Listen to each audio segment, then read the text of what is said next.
What's up, Wizards? It's Dev, Mtg. We like it a magic, and we're back with a deck tech for you. That's right, an old school deck tech just like the old days, right down to the Reptar shirt. But if we're going to resurrect the YouTube deck tech, we better have a good reason, and I think we've got one, because today's commander is the most fun you can have on a table, fully clothed at least. Let's talk a little bit about Judy. Judith, the Scourge Diva. I miss her so much. She was a big part of the channel a couple of years ago, and this is not only one of my favorite cards of the last few years, she's one of my favorite cards of all time. Ever since I first saw this card, I've been into it. Just ask Dev from the past. How do you feel about this card, Dev from the past? I like it. Hey, thanks, bud. Now, back then, I was excited to play the card in Standard for a couple of years, but there was part of me that was even more excited to know that we were finally going to have a cheap, aggressive Aristocrats commander that would last until the end of time. And a couple of years later, I'm still doing her bidding. So let's talk about how to play Judith in Commander. And I'm your favorite Magic Channel's favorite Magic Channel. Best believe that the professor go bananas for my deck techs. I come correct like a porn star, slicing up all these other suckers with my sword mark. And we're back. Remember to like and sub sandwich, but I want to go ahead and jump into it here because there's a lot to cover. With an Aristocrats Commander deck, there's 100 cards in the pile, which is a lot, but it's also Aristocrats deck. So you have to go over all the moving parts, the stuff you want to sacrifice, the stuff to sacrifice it to, the stuff that cares when things get sacrificed, and removal and other stuff, and then mana base, and there's a lot to cover. There's a section towards the end where we'll talk about all the infinite combos in the deck, because there's a ton of them. Get hyped for that. There's so many, but first and foremost, what we need to talk about is the Lady of the Hour, the goddess herself, Judith the Scourge Diva. Why do we want this card? To be our commander, in case it's not super obvious. But if it's not obvious to you, what's wrong with you? Have you read the card? It does, in fact, explain the card. It's just like they say. Now, this can hit any target, which is like the best part about the card. And it kind of balances out the non-token part of the card, which is the only kind of crap part about it. But it's fine because it gives all of your dudes +1/+0, and it hits any target when it triggers. And by the way, she plays to the format really well. Really, two of the biggest problems with this card when she was in Standard are that A, she's legendary, so sometimes you draw too many of her, and then B, it's a build around, so sometimes you draw too few of the card, which is awkward to have both of those problems at the same time. But this is Commander, so you'll only ever get the one copy of Judith. That's nice, and you'll always have access to it in the command zone. So it solves two of the big problems with the card just by virtue of it being the Commander format. We're basically a Blood Artist deck that just always has access to Blood Artist, which is freaking amazing when you really think about it. And if you don't know what a Blood Artist is, don't worry. I'll talk about it extensively in a moment. I'll show it to you multiple times in this video. You will definitely leave this experience knowing what a Blood Artist is. But there's actually a card that I want to talk about in between Judith and Blood Artist, if you can possibly imagine that while organizing this video, how you would make it. But that's because we actually just got some sweet new backgrounds in the Baldur's Gate Commander set, and Judith got the perfect one. Did you know she used to be an agent of the Iron Throne? I'll take that as canon, because there's really no better background for her to have. Agent is a little bit pricey at 4 mana, I'll give you that, but I think it's worth it to effectively double all of the triggers on your Judith. That seems like a pretty good deal to me, and even though I imagine some people might want to build this deck with like Cultist of the Absolute as a background, I will take Agent every single time. But now let's get into the rest of the deck, because there's a lot of tech to cover here, and I've lumped it all into different categories, which I was going to say spoiled, but let's say foreshadowed. That's a fancier word earlier. There are things that care when stuff dies. There are things that make your things to die. And then there are things that want to be sacrificed so badly. So let's start with what I think arguably is the most important of those categories and talk about the things that care when stuff dies. Now, first you got your things that ping the opponent when stuff dies. There are a total, if you count Judith, of 10 of these in this deck, but some are a little bit better than others. So the first wave includes the premier stuff like Blood Artist, Zulaport Cutthroat, Mayhem Devil, and Bastion of Remembrance. Now, Blood Artist, speak of the devil. See, I told you I'd show you what a Blood Artist is pretty soon, but I imagine most of you know what this card is. It's the OG Aristocrats card. A Zulaport Cutthroat may be a pretender, but it's still going to be just as good as a Blood Artist most of the time, and if you have both of them out, that's even better. But Mayhem Devil is one of the best Blood Artists of all time, and it's definitely worth the extra mana overplaying a Blood Artist, right? Because again, just like Judith, hitting any target is ridiculous, especially on a commander table, where there are so many delicious targets. But Bastion of Remembrance gets a little spot in this deck too. This one costs 3 mana as well, but at least it gives you a guy, and It was my preview card for this set, so I have a special place in my heart for it. And apparently other EDH players care about it too, because its price has shot up about 600% since it left standard, so important card in this format. We'll definitely play it here. But again, there's kind of a second tier of these pingers when a guy dies, and we'll play all of those too. Why? It's a big pool. Go ahead and get in, kids. Falcon Wrath Noble, Sir Conrad is in here. You know I have love for Sir Conrad. A Vindictive Vampire, Spiteful Prankster is in here, and Deathbringer Thoctor, which is actually a very sweet card. This is another thing that can hit any target, and it can get very huge as the game goes on and you're sacrificing stuff. So even though it costs 6 mana, which is a lot of mana for a Blood Artist effect, this is a lot more than just a Blood Artist effect. It feels like a walking ballista or something a lot of the time, and it's a very sweet card when you can actually get it on the table. But Spiteful Prankster is just kind of the baseline version of this effect, but again, we'll take it. Everybody in the pool, it's fine. Vinny Vampire is just good to have back, and even though this is 4 mana, just like Falcon Wrath Noble, I will take these effects as much as I can get them. And then Sir Conrad, 5 mana? I mean, all these 4, 5, and 6 mana, ping effects seem like a bit much, but at least Sir Conrad has a cool activated ability that can proc off of, and he procs off of more than just creatures dying. Anytime anything goes to the yard for like any reason, you'll get triggers off of Conrad. And I've made a commander deck for just Sir Conrad before. It's one of the few commander decks on this channel. So, when it came time to make a deck full of Blood Artists, Conrad's going to get a slot. But we also have a bunch of creatures that draw cards when other creatures die, and these are especially important for keeping gas in the tank and keeping on doing ridiculous garbage, right? We've got Grim Haruspex, Midnight Reaper, Morbid Opportunist, and Body Launderer. A couple of newish cards in here, and Body Launderer doesn't look great, but a Connive is nice. We got multiple ways of getting stuff out of the graveyard in this deck, so you can kind of indiscriminately drop things in there, get them back later.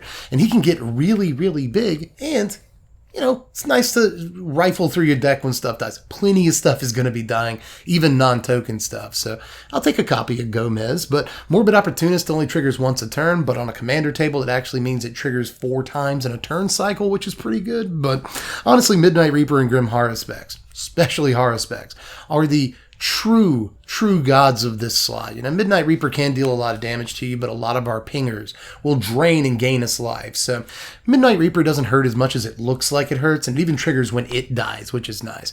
Haruspex is whenever another thing dies, but at least it doesn't cause you any pain. But next up, in a slightly niche but extremely important subcategory of this category, we've got stuff that makes tokens when things die. These are incredibly vital to the deck, especially for its infinite combos. We've got stuff like Pawn of Ulamog, Anax, and Ogre Slumlord to make creature tokens, and then Pitiless Plunderer and Mahadi to make treasure tokens. That's right, I'm playing Ogre Slumlord in this deck. It's 5 whole mana, but the fact that the rats have Death Touch is actually kind of a huge deal, and even after the Slumlord dies, you've usually left behind an army of rats to sacrifice. All of these, from Pawn of Ulamog to Anax to Ogre Slumlord, all make it to where every creature that we have on the board is effectively 2 creatures to sacrifice, or at least every non-token creature. And that is a huge deal when it comes to stacking up those triggers and dealing as much damage as possible. But when it comes to Pitiless Plunderer and Mahadi, these two are especially important, and Pitiless Plunderer is important for those infinite combos. This card is $11, and I've received reports that it was about $16 a few months ago. Ever since Rivals of Ixalan left standard, or just Ixalan, whichever set this is in, this card has shot through the roof, and I wasn't aware of that until researching for this video, but it turns out that PP is all over every commander table, and that did not come out right. Now, Mahadi might not be quite as exciting as Pitiless Plunderer. It doesn't lead to as many infinites and stuff, but it does give you a giant dump of treasure tokens at the end of your turn, and not only is that a lot of mana, I hear that mana is pretty good, but there's also multiple cards in this deck that care when you sacrifice permanents, not just creatures, but permanents, right? Like Mayhem Devil, and a card that I'll show you in the next slide. These are all things that care just when permanents are sacked. So again, that giant dump of treasure tokens at the end of your turn can lead to blowing up entire boards with a card like Mahadi. But the final slide in things that care when stuff dies is just kind of a miscellaneous layer of slides. We've got things like Dictative Erebos, Smothering Abomination,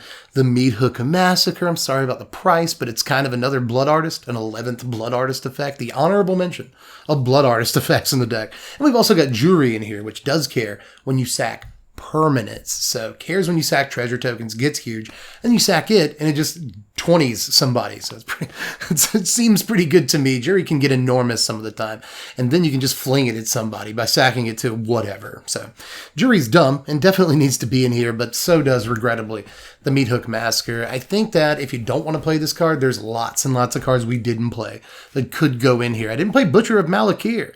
Lots of people play that card. You totally play that in this deck and not spend $50 on a Meat Hook Massacre. But again, another Blood Artist effect often wipes most of our creatures off the board, which it turns out we want. I know it sounds crazy, but we want that.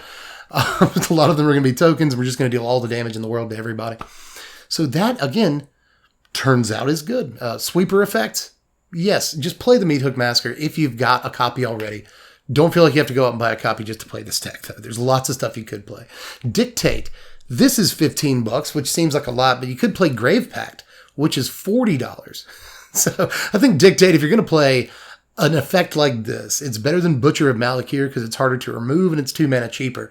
It's not as good as Grave Pact because it's a mana more expensive. However, that being said, it's also like $30 cheaper, so I'm going to play it. But on to the next. If we're going to be doing all this sacrificing, we got to have stuff with which to sacrifice the things. I did my best there to not end a sentence in a preposition. Why do I care so much? Let's talk about all the things to which we sacrifice the stuff. Why am I so anal about that? Now we'll start with the All-Stars. We got stuff like Ashnod's Altar, Phyrexian Altar is in this deck. Those are the important ones, but we've also got Goblin Bombardment and Falcon Wrath Aristocrat to round out the opening here of these cards that we want to sack stuff to. Now, Falcon Wrath Aristocrat used to be an ridiculous, amazing card in Standard. It was like $20 for a stretch. Now nobody cares, but it turns out it's still one of the better things that you can be sacrificing stuff to. Now, if you can't find a version of this card or a copy of it somewhere, you might have an Immerstern Predator laying around if you play some Standard. So maybe just play that card instead. They're very similar cards, and in some ways, Predator's better, but I got a soft spot for Aristocrat. I've been playing this card for a long time, and it's like the whole reason the deck is named Aristocrats. So let's play it. Just one last time for the old girl. Let's play Falcon Wrath Aristocrat. But Goblin Bombardment, little dev lore here. My favorite card to sacrifice things to of all time. I've been sacrificing stuff to Bombardment since Stronghold in like 98? I've got a long and storied history with Bombardment. And again, it basically doubles, triples, quadruples, even depending on how many Blood Artist effects we have out. The damage that we get from those effects. You know, if you sacrifice something and you have a Blood Artist and a Zulaport Cutthroat out, you basically get to bolt stuff every time you sack something to Goblin Bombardment. So just a sick card that I've loved for, more 2/3 of my life. I'll play it here. But Phyrexian Altar and Ashnod's Altar are definitely the Jordan and Pippin of this 4-card lineup, the John and Paul of this Beatles group here, because these can lead to numerous infinite combos. And even when you're not going infinite, you're putting together soft combos and getting so much mana that you can blow apart entire boards all at once. I know that these cards are expensive, but they are some of the most important cards you can get if you really want to have some fun with this deck. But honestly, we got a pretty deep bench here because our second string might not be as powerful as the first string, but it's getting really close in playability. We get to play things like Viscera Seer, Carrion Feeder, Woe Strider, Priest of Forgotten Gods, and Lysolda here. Now, Lysolda is just amazing. She can be a great commander in and of herself, but here in the 99, she does an awful lot of work for us, right? This can blow up stuff. It can target creatures and whatnot, deal shocks worth of damage at a time, or it can draw us cards. Creature removal and card draw on the same thing in a relatively cheap package. I know it's 2 mana to sack stuff, but 3 mana to get started is relatively cheap, and I've loved Lysolda for a long time. Let's play her here. Aside from that, Priest is a card that we just got rid of in Standard, and I miss her very much. Let's play her here. Lots of advantage can be gotten by tapping a Priest, obviously, but Woe Strider also just left Standard. I miss it too. This is basically just more expensive Viscera Seer, but I'll take it every time. And Viscera Seer, just 1 mana, just a better version of Woe Strider that doesn't give us a goat, but I don't need a goat. I'll take 1/3 the cost of a Strider, but that said, I'll still play Strider. Carrion Feeder can get absolutely huge, and this is just a 1 mana buy-in, which is just about as good as you can do. Things like Feeder and Viscera Seer, right? Both of these are just a mana to get started. We can play them on turn 1 of the game, and they sack for free. I was just fussing that Lysolda costs 2 mana to sack a thing. That's because that's ridiculous when you could be sacking stuff for free and getting the infinite loops. And Viscera Seer and Carrion Feeder, two of the easiest ways of doing that. But we actually get to play another brand new card on this next slide. We get to play Body Dropper along with Plague Crafter, Dark Privilege, that's exciting, Victimize, and Skull Clamp. Lots of old good cards here alongside a brand new one, so that looks a little bit weird, but Body Dropper can get enormous throughout the game, and then get Menace, which still matters on the commander table, but this can get huge and even sacrifices a thing or two itself from time to time. Plague Crafter, just a nice little removal piece on a commander table. We've got plenty of tokens to sack. Aside from that, Dark Privilege, this is one of the deeper cuts in the entire deck, but I've been looking for something to do with this card since Visions, a long time ago. I've always been weirdly drawn to this thing, and this is the perfect deck for it. Slap it on a Judith, and you're going to want to sacrifice stuff anyway. It's a great way to protect your Judith from certain death, but aside from that, we got Victimized to bring Judith and other stuff back if we let her go to the graveyard. I don't know why we'd do that, but this brings back Blood Artists and Zulaports and all kinds of other stuff at a 2-for-1 rate, and we want to sacrifice stuff anyway, so we might as well. We usually get tons of value off of playing this card. Aside from that, Skull Clamps in the deck. Shouldn't really have to explain this. We got plenty of X1s, especially tokens and whatnot in the deck, that can help us churn through the deck lightning quick with the Skull Clamp out. But I've also got Village Rites, Deadly Dispute, Eaten Alive, Spark Harvest, and Diabolic Intent. Now we're really deep in the bench here, but we still get to play a card like Diabolic Intent. Another card you got to spend a little bit of money on, but it's very much worth it in a deck that's always looking to put together an infinite combo to have a card like this, whether it's this or even a demonic tutor. You just got to play some kind of tutor to grab those cards that you need at any given time, because there's always going to be a piece that you're going to be trying to put together in these ridiculous 4 and 5 card combos. So Dark Privilege is extremely important to what we're trying to do. Aside from that, the rest here is just kind of normal cards. You know, we're in the 4th string of these stuff that we want to use to sacrifice stuff, but these are still decent cards. You know, Village Rites and Deadly Dispute will give us card advantage. Eaten Alive and Spark Harvest, just decent removal. But next up, we got to play a whole batch of cards that's just begging to be sacrificed. Sacrifice me, daddy, and all that stuff. And there's a lot of good candidates for this option. As a matter of fact, I couldn't figure out what to call this one. So what I've got written down here in the notebook is things what are good to sacrifice. I don't know why it's like in a British accent. Things what are good to sacrifice in. Let's take a look at it, man. Why don't wait in? It's not how British people talk, Ted. First of all, any deck that gets to play Reassembling Skeleton, that's my kind of deck. But not only do we get that, we get Persistent Specimen, Tenacious Dead, and Blood-Soaked Champion. Now, there's some kind of mixed power levels here on the screen, but Reassembling Skeleton and Blood-Soaked Champion especially are key pieces to a lot of the infinite combos that we're doing, and even some of the soft combos. But speaking of soft combos, that's what things like Persistent Specimen and Tenacious Dead are very good at as well. We've also got Nether Trader, Grave Crawler, Squee, Murderous Redcap, and Oath Sworn Vampire. Some weird cards and some really good looking cards in this little batch here. Obviously, Grave Crawler is ridiculous. This has some combos in the deck that are unique to it, but it's going to be good almost no matter what spread of cards are on the table. There's a lot of combos that loop Grave Crawler over and over. A lot of those in a lot of different formats, and Commander is one of them. Nether Trader, too, has a lot of cool little combos in this deck, and it can just come back. Lots. Just a lot.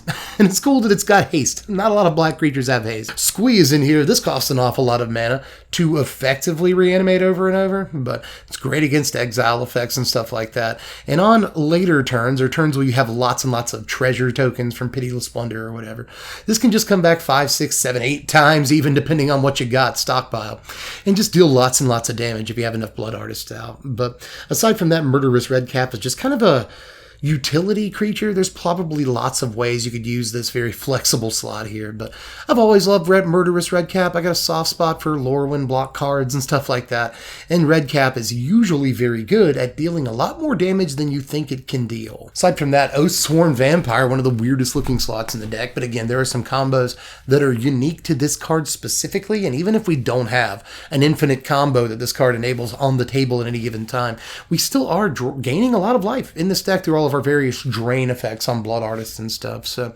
this can come back to your hand or to the table a lot more than you might think that it can, and it's nice to have a card like this that we can effectively use as a mana sink and keep sacrificing over and over, all in one turn. Now this next section I've got labeled Removal and Commander Deck Stuff.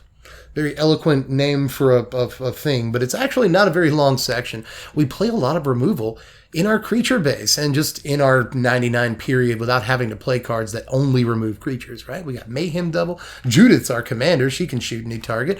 Aside from that, there's Deathbringer Thoctor, Meathook Massacre and stuff. So a lot of the aristocratsy stuff we play just happens to remove creatures. That's awesome. But I did play some like kind of catch-all removal in the deck, right? We've got Terminate. I refuse to say this in the Arnold Schwarzenegger voice. I think I'm finally past that vice of mine. But we've also got Bedevil, Dreadbore, and Chaos Warp. I just don't think any red commander deck is complete without a copy of Chaos Warp in it. This can take out anything, and that's nice. But Dreadbore can take out almost anything, and so can Bedevil. We'll do that. There's not a whole lot of Planeswalkers in Commander for the most part. But if you do see one, Dreadbore can shoot it down, and Bedevil can shoot down almost anything. It's great to have a card that can blow up artifacts specifically. But things like Terminate, Bedevil, Dreadbore, even if all you're doing is pointing them at creatures, they're still good most of the time.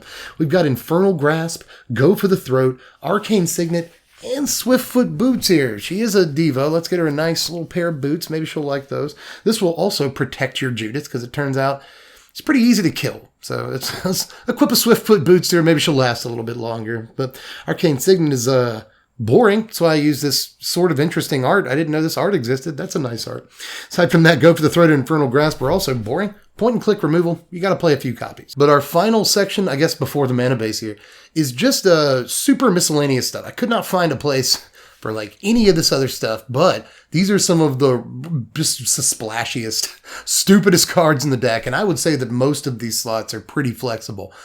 But we tried to have as much fun as we could with these slots, so let's talk about that real quick. We're playing a copy of Phyrexian Reclamation to kick things off, along with a Bantu's Monument, a Phyresis, exciting, a Mob Rule, even more exciting, and an Embalmer's Tools? What? That's right, an Embalmer's Tools.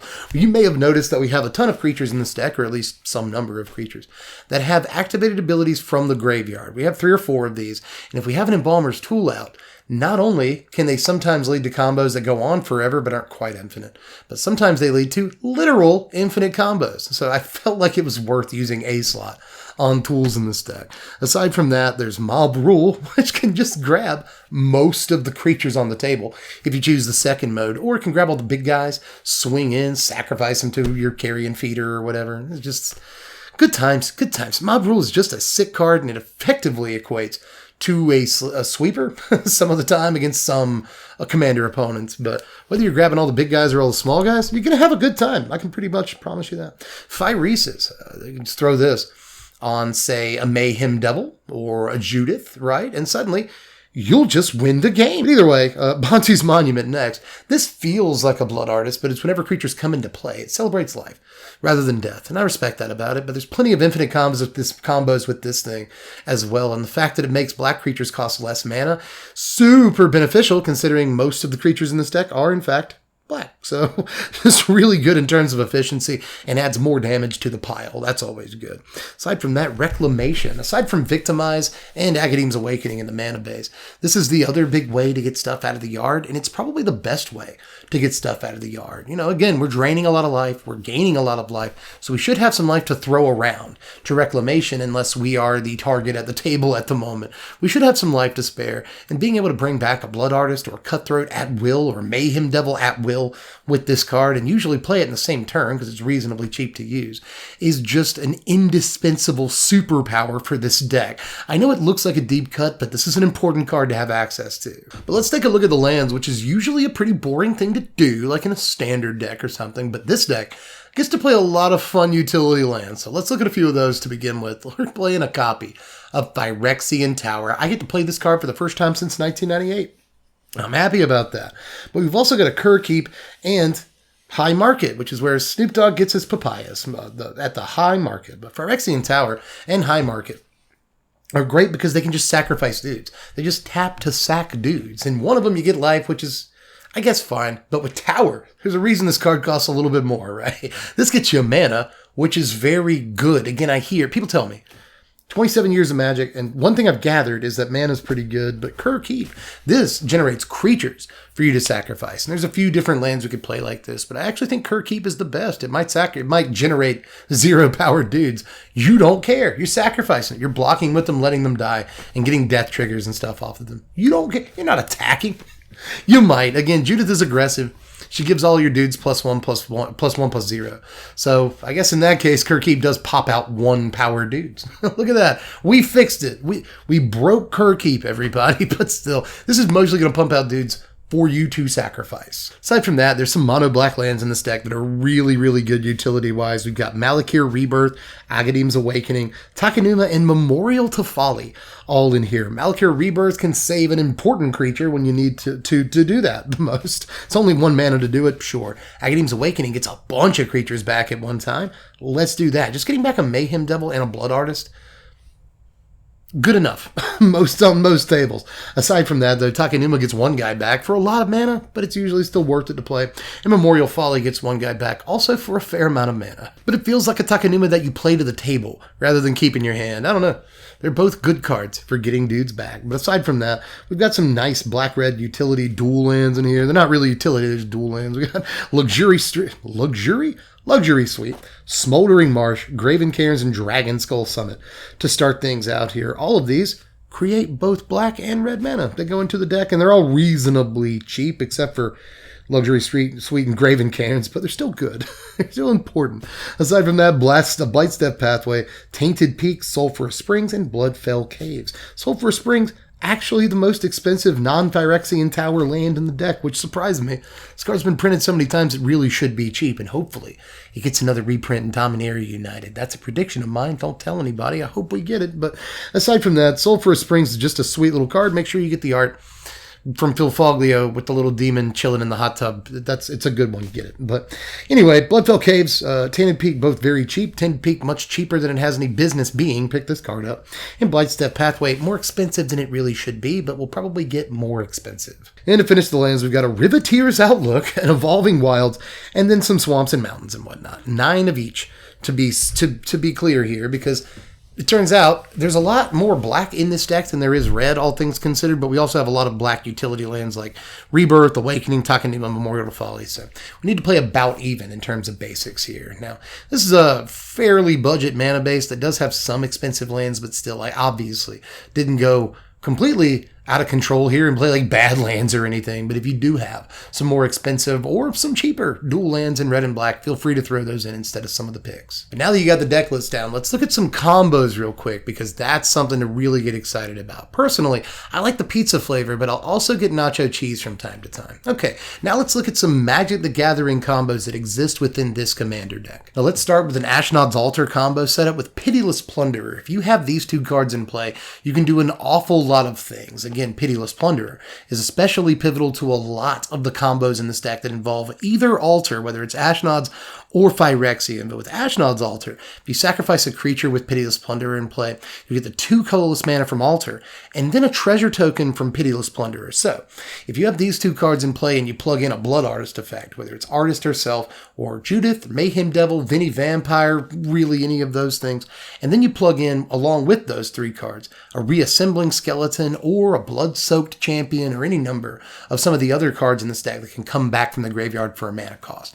You can get infinite almost everything. For instance, with the combo on screen, if you have Reassembling Skeleton, Blood Artist, Pitiless Plunderer, and Ashnod's Altar, you sacrifice the skeleton to the altar. That gets you 2 mana and a treasure token. You sack that treasure token for black mana to bring back the Reassembling Skeleton with 1 of the mana from the Ashnod's Altar sacrifice. You still have a colorless mana floating, and you did a damage with the Blood Artist, and you gained a life. So this is effectively infinite colorless mana, infinite life gain, and the important thing here, infinite damage. But Phyrexian Altar is a card that we need for a ton of our infinite combos in this deck. So we're going to look at a few of these altar combos here, like Phyrexian Altar, along with, say, Pawn of Ulamog, and then again, you plug in a Blood Artist effect or a Blood-Soaked Champion Reassembling Skeleton effect, because with this one, with Phyrexian Altar, you're getting a mana off the altar. Pawn of Ulamog will generate a creature when you sacrifice a creature. Well, Jacker will generate a token, right? So, you sacrifice a Blood-Soaked Champion to an altar. That gives you a mana.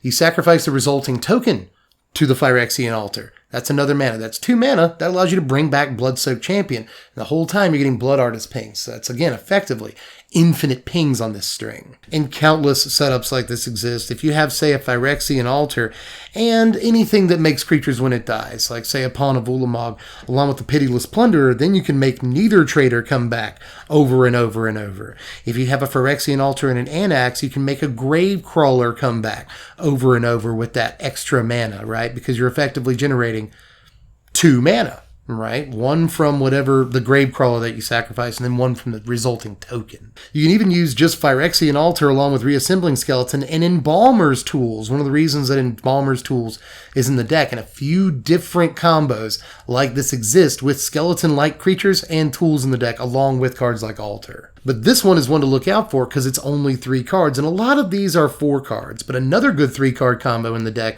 is a good reason to play a couple of cards specifically. If you have a Phyrexian Altar, along with a Bontu's Monument and an Oathsworn Vampire, you can effectively just keep playing the Oathsworn Vampire for 1 mana over and over, because Bontu's Monument decreases the casting cost on it, and Phyrexian Altar will generate a black mana. So you just keep playing the Oathsworn Vampire from your graveyard over and over and over, and constantly getting Bontu's Monument triggers. So there's 5 or 6 combos for free right there, but as you play this deck, you'll unlock knowledge of more and more combos, because again, a lot of the combos are plug and play. As long as you have this or that element, you can plug in any number of other elements to them to kind of freestyle Aristocrats combos, which is a really cool element to this deck. Like, it's not entirely rare to just stumble upon long or even infinite loops while you're playing this deck. Like, oh, this does this, and then this does this, and then, oh, and then this does this, and then I can do this again, and then, okay, so you're all dead. It's just like, it happens a good bit messing around with the Judith deck. So